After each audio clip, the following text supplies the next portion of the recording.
Rubik's Phantom, a Rubik's Cube that actually is usually black, but if you put give the sides some heat, like your hand, with your hand, it actually changes, reveals the color.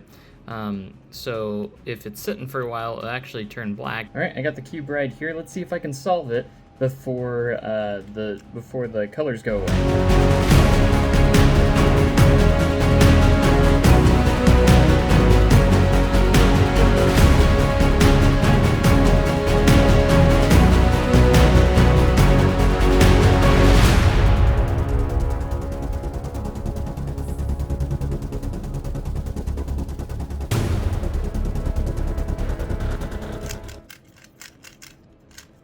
And we did it. Sweet, and it didn't even fade away at all, so let's go. A little bit on the green, but that's it.